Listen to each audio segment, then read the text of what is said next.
31 দফা না বুঝে জনগণ দানের শীর্ষে ভোট দিয়ে দিয়েছে। কি হবে, কথার উত্তরটা কি হবে? এই 4টা প্রশ্নের উত্তর ব্যালটে ছিল না। 4টা প্রশ্ন, এই 4টা প্রশ্ন আমরা যদি না বুঝে জনগণ ভোট দিয়ে দিয়েছে আর্গুমেন্ট করেন, তাহলে 31 দফা জনগণ বুঝে ভোট দিয়েছে আপনাদের। তাহলে বোঝা যাচ্ছে এই গণভোটের সোর্স হলো সংবিধান, গণভোটের সূচনাকারী হলো বিএনপি, গণভোট অমান্যকারী হলো বিএনপি। এখন তারা কি পারবে এটা করতে? অতীতে যখনই অমান্য করেছেন তখনই ক্রাইসিস হয়েছে। আমি দেখাচ্ছি কোথায় ক্রাইসিস হয়েছে। বড় ধরনের ক্রাইসিসের জন্ম হয়েছে কখনো সাংবিধানিক ক্রাইসিস, কখনো পলিটিক্যাল ক্রাইসিস। বাংলাদেশের তত্ত্বাবধায়ক সরকারের 1991 সালে বিচারপতি শাহাবুদ্দিনের নেতৃত্বে যে নির্বাচন হয়, তার আগে 3 জোটের রূপরেখা। এই 3 জোটের রূপরেখা 91 সালে ক্ষমতায় আসার পরে তারা বেমালুম বলে গেছে।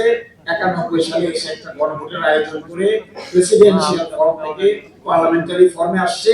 এইটা পরবর্তীতে না মেনে তত্ত্বাবধায়ক সরকার সিস্টেম কন্টিনিউ না করার কারণে যে সংকটের তৈরি হয়েছিল, 1996 সালে একটা সেই ইলেকশন করে এই সংকট থেকে বের হয়ে গিয়ে 96 সালে মাত্র 15 দিন সংসদে থেকে গভীর রাতে তত্ত্বাবধায়ক সরকারের বিল সংসদে পাস করে ওই সংকট থেকে বাংলাদেশের মানুষ মুক্তি পেতে পেরেছে। আপনারা আবার করবেন এটা, আবার গভীর রাতে পার্লামেন্ট বসিয়ে আরেকটা গণভোটের রায় মানার চেষ্টা করবে? আশ্চর্য ব্যাপার। ওই সময় কি হয়েছিল জানেন? বাংলাদেশের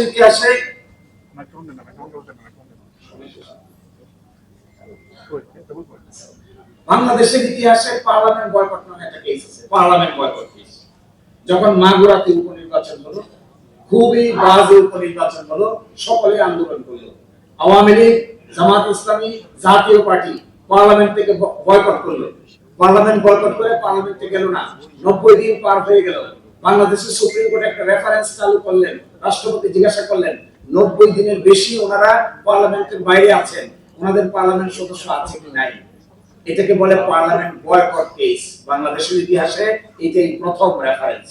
ওই রেফারেন্সে প্রথম উত্তর এসে সকলেই বয়কট করলো, ক্রাইসিস হলো, আন্দোলন হলো, কিন্তু একটা নির্বাচন হলো, কেউ পার্টিসিপেট করলো। অবশেষে রেজাল্ট কি হলো? তত্ত্বাবধায়ক সরকার আপনারা গভীর রাতে পাশ করা ছাড়া আর কোন রাস্তা খুঁজে পান নাই। দ্বিতীয় গণভোট 1985 সালে যে গণভোট অনুষ্ঠিত হয় এরশাদ সাহেব করেন, এটাতেও তেমন কোনো পার্টিসিপেশন ছিল না, কেউ অংশগ্রহণ করে না, একতরফা গণভোট, কিন্তু অনেক ভোট কাজ দেখানো হয়। অবশেষে সেই ভোটে কি হয়? শেষ পর্যন্ত 90 এর গণঅভ্যুত্থান হয় এবং এরশাদ সাহেব বাধ্য হন চলে যেতে। আবার 1991 সালে বেগম খালেদা জিয়া এসে যে গণভোট করেন, ওই গণভোটের রায় মেনে নিয়ে তারা পার্লামেন্টারি গভর্নমেন্ট চালু করে। কিন্তু সেখানেও 91 সালে এসে 96 সালে এই সিস্টেমটা ঠিক রাখতে পারেন নাই। সবচাইতে জটিল প্রশ্ন, গতকালকে দেখলাম আমাদের মিস্টার হোম মিনিস্টার বলেছেন যে গণভোট বৈধ। শুনেছেন কালকে? উনি আইনের একটা নীতি আছে, এটাকে বলে ফ্যাক্ট কাম ভ্যালিড। আপনারা দেখবেন একটা ইংরেজি শব্দ এখানে ব্যবহার করেছেন, এটা মূলত ল্যাটিন শব্দ ফ্যাক্ট কাম ভ্যালিড। ফ্যাক্ট কাম ভ্যালিড মানে হলো এটা যেটা আসলে বৈধ না কিন্তু হয়ে গেছে তাই বৈধ। কেমন কি?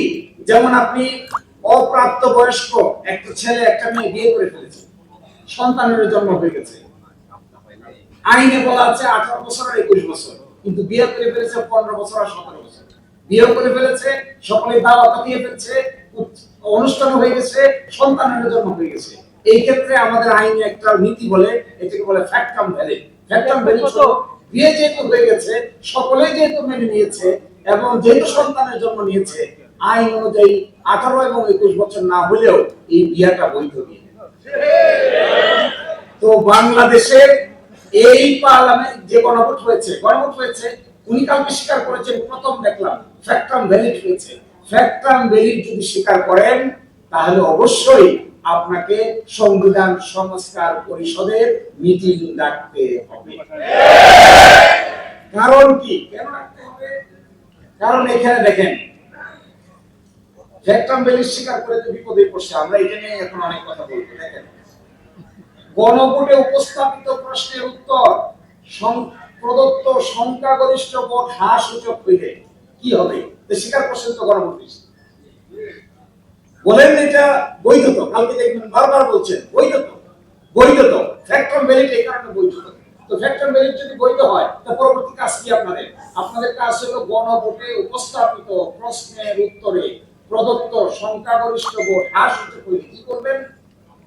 নির্বাচিত প্রতিনিধিদের সমন্বয়ে একটি সংবিধান সংস্কার পরিষদ গঠিত হইবে। তাহলে এখন গঠন করেন, এখন ডাকেন। বলছেন তো বৈধ, কারণ ডাকেন না কেন? এখন ডাকতে হবে। যদি না ডাকে, তাহলে আপনি এটাকে নিজের বিরুদ্ধে নিজে অবস্থান নিতেন।